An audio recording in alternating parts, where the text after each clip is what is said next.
তেলটা কিন্তু খুব সুন্দর করে পরিষ্কার করে নিয়েছি। এবার আমি মাঝখান থেকে একটু কেটে নেব এইভাবে। একটা বেগুন আর কাঁচা লঙ্কাগুলো দেবো, কারণ বেগুন যদি আগে দিয়ে দিতাম তাহলে কিন্তু অনেকটা গলে যেত। এখন দিয়ে দেবো।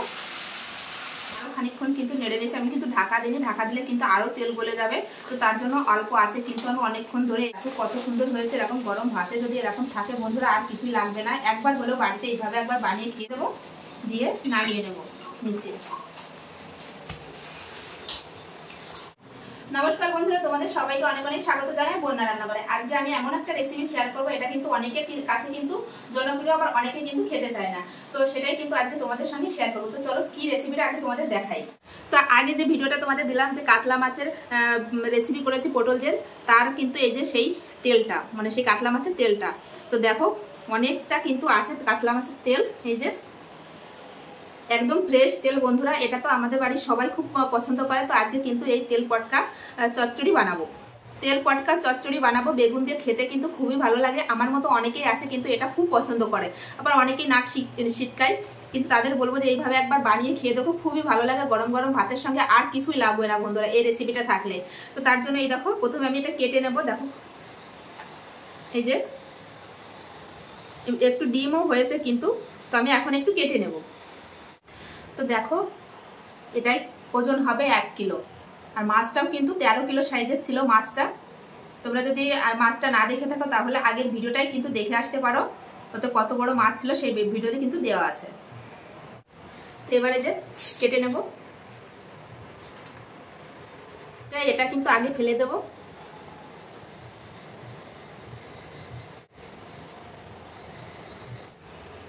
তো এটা কিন্তু অবশ্য বাদ দেবে, এটা কিন্তু তেতো হয়ে যায় যদি এটা গলে যায়। এই যে আমি কিন্তু ধরে কিন্তু বাদ দিয়ে দিচ্ছি। এবার আমি ছোট ছোট পিস করে কেটে নেব।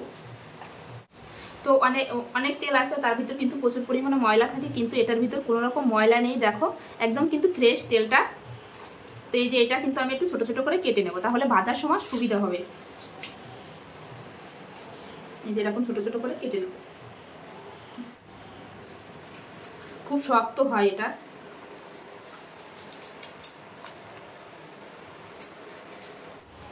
তো এবার কিন্তু এই ছোট ছোট করে কিন্তু কেটে নেবো। এর ভিতরে কিন্তু এই যে কালো যে এটা কিন্তু বাদ দিয়ে দেবো, দিয়ে ভিতরটা কিন্তু পরিষ্কার করে নেব। এরকম টান দিলে কিন্তু ভিতরে নোংরাটা বেরিয়ে যাবে এই যে। আর এই যে এটা কিন্তু নিয়ে নেবো। তো এইভাবে কিন্তু আমি খুব সুন্দর করে বেছে নেবো। আর এই দেখো মেটে দেখো, তো এইভাবে ছোট ছোট করে কিন্তু কেটে নেবো। এই যে তেলটা কিন্তু খুব সুন্দর করে পরিষ্কার করে নিয়েছি। এবার আমি মাঝখান থেকে একটু কেটে নেব এইভাবে। আড়ি থাকে এটা কিন্তু মাঝখান থেকে কেটে এর ভিতরে নোংরাটা বের করে দেবো। তো দেখো খুব সুন্দর করে কিন্তু বেছে নিয়েছি। এখন আমি এটা খুব সুন্দর করে ধুয়ে নিয়ে, আর এই যে বেগুন সবকিছু বেগুন কেটে নিয়ে তারপরে মশলাপাতি নিয়ে ফিরে আসছি। মাছের তেলটা কিন্তু খুব সুন্দর করে ধুয়ে নিয়ে চলে এসেছে। সঙ্গে কিন্তু এই বেগুন, পেঁয়াজ, কাঁচা লঙ্কা কিন্তু খুব সুন্দর করে কেটে নিয়েছি। আর এই সাইডে গ্যাস ধরে গ্যাসের উপর কড়াই বসিয়ে দিয়েছি। কড়াই কিন্তু গরম হয়ে গেছে। এখন আমি তেল দিয়ে দেবো। যেহেতু মাছের তেল করবো তার জন্য কিন্তু সামান্য পরিমাণে একটু তেল দেবো, কারণ মাছের ওই তেল থেকে কিন্তু অনেকটা তেল গলবে। তেল কিন্তু খুব ভালোভাবে গরম হয়ে গেছে। এখন দিয়ে দেবো ফোড়নে হচ্ছে তেজপাতা, শুকনো লঙ্কা গোটা দিয়ে। ফোড়ন কিন্তু ভাজা ভাজা হয়ে গেছে। এবার দিয়ে দেবো হচ্ছে পেঁয়াজ কুচি। পেঁয়াজগুলো কিন্তু হালকা করে ভেজে নিয়েছি। এবার যে মাছের তেলটা ধুয়ে রেখেছিলাম এই তেলটা কিন্তু দিয়ে দেবো। তো অনেকে অনেকভাবে রান্না করে, আমি কিভাবে রান্না করি সেটাই তোমাদের সঙ্গে শেয়ার করছি। এবার নেড়ে নেব। এবার দিয়ে দেবো হচ্ছে স্বাদ অনুসারে লবণ, দিয়ে দেবো 1 চামচ আদা বাটা, আর দিয়ে দেবো হলুদ গুঁড়ো দিয়ে এবার খুব সুন্দর করে কিন্তু আমি নাড়তে থাকবো।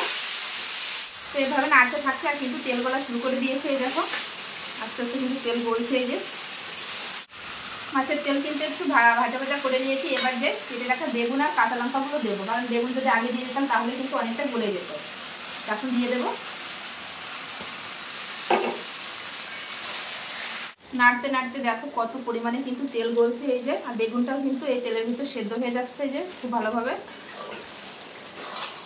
তো দেখো আমি আরো খানিকক্ষণ কিন্তু নেড়ে নিয়েছি। আমি কিন্তু ঢাকা দিইনি, ঢাকা দিলে কিন্তু আরো তেল গলে যাবে। তো তার জন্য অল্প আছে, কিন্তু আমি অনেকক্ষণ ধরে এইভাবে ভাজা ভাজা করে নিয়েছি। আর বেগুনটাও কিন্তু খুব সুন্দরভাবে এই যে গলে গিয়েছে দেখো। আর দেখো কত সুন্দর হয়েছে। এর ভিতর কিন্তু একটা ফার্স্টে গন্ধ থাকে, তার জন্য আমি দিয়ে দেবো এখানে জিরে গুঁড়ো আর গরম মশলা গুঁড়ো। দিয়ে দেবো 1/2 চামচ জিরে গুঁড়ো আর দিয়ে দেবো 1/2 চামচ গরম মশলা গুঁড়ো, দিয়ে আর একটু নেড়ে নেবো। কাতলা মাছের তেল চচ্চড়ি কিন্তু একদম রেডি। তো দেখো কত সুন্দর হয়েছে। এরকম গরম ভাতে যদি এরকম থাকে বন্ধুরা আর কিছুই লাগবে না। একবার হলেও বাড়িতে এইভাবে একবার বানিয়ে খেয়ে দেখো, খুবই টেস্টি লাগে। তো এখন আমি গ্যাসটা বন্ধ করে দেবো, দিয়ে নামিয়ে নেব নিচে।